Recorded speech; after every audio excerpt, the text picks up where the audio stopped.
I was sitting in fourth period, last period, in History of the Holocaust, Ms. James's classroom 1214, on the first floor of the freshman building, and with about 20 minutes of class left, I heard the first shots that I've ever heard in my life of a gun, which was the AR-15, and my class started to panic. Most kids ran to one side, away from the door. Me and about 8 other kids ran to the corner in clear sight of the door and moved a file cabinet to protect me and my classmates as best as we could, and we all huddled behind it. And I looked around the corner of the file cabinet to see the shooter, and then me and him made eye contact, and he looked towards my way and then started firing rounds into my classroom, and I just heard the window break. It was extremely loud. I've never heard something like that. It was the loudest sound I've ever heard. And then I looked to my right side to see one of my friends, Nick Dorette, was dead, and another girl I know, Helena Ramsey, was also dead. And then the girl next to me was skimmed with bullets a couple times, and the 2 girls next to me were also both shot. One in the back of the leg, and I think one in the forehead was like skimmed. And I called the police.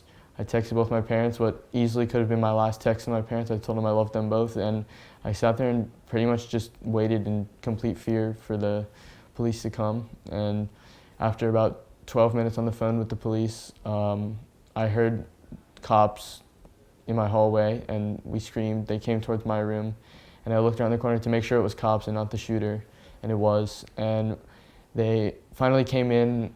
They, got everyone who was injured out first, and then they told us to leave, and they basically had the doors held open. There was like 6 guys outside my door, 6 to 10 at least, like with holding their guns in like a row, and then there was a lot just in the hallways, and they just said run as fast as I could, run for my life. So I did, and I luckily got out that day, and just in the hallway I saw 2 bodies. I had to step over the glass. There was blood, like bullets. The smell will never leave my mouth, my nose. It's so distinct, and it'll just be there forever, pretty much. He was just shooting through the window. He did not come into any doors in the school. If he did, it would have been way worse. Luckily, all the doors were locked.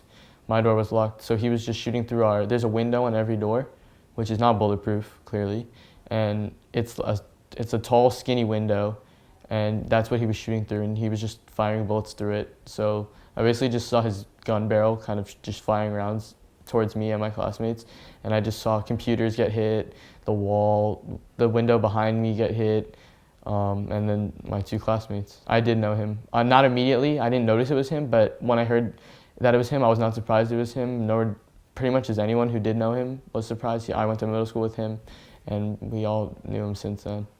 And I used to know his little brother, I used to be friends with. Well, I saw the face of the shooter, but it didn't look like him because I haven't seen him since like 7th grade. And he was also wearing glasses and a hat, so I couldn't really see his face.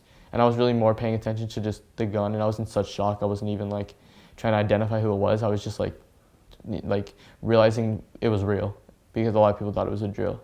He actually ended up going back to the 2 classrooms that surround mine, room 1215 and 1216, apparently. That's, as I've heard many times from students and the media.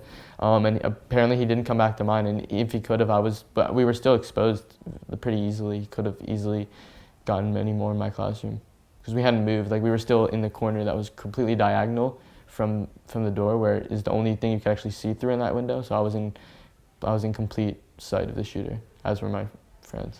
I just want people to know like how real this is, because it doesn't affect people really if they're not in that town, and I just it's such a real thing, and it's been happening just more and more. It's like not even surprising when something like this happens anymore, and that's not how it should be like anywhere. And I just want people to know that like this needs to change, and gun laws need to change, and background checks need to change, and schools need to be safer, and stuff like that.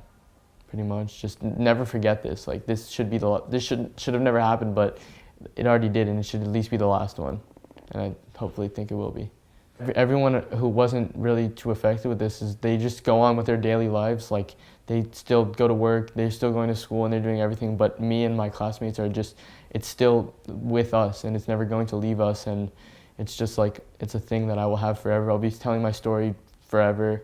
I got a tattoo for my classmates, as did a lot of people, so it can never leave me. I don't want it to, but because it's such a serious thing, and it's going to be part of my life now. It's a whole new normal. Like everything before Wednesday was it feels like a different life than what it is now. I feel like I'm just, I care about different things now. My priorities are extremely different, and that's how I think it always will be.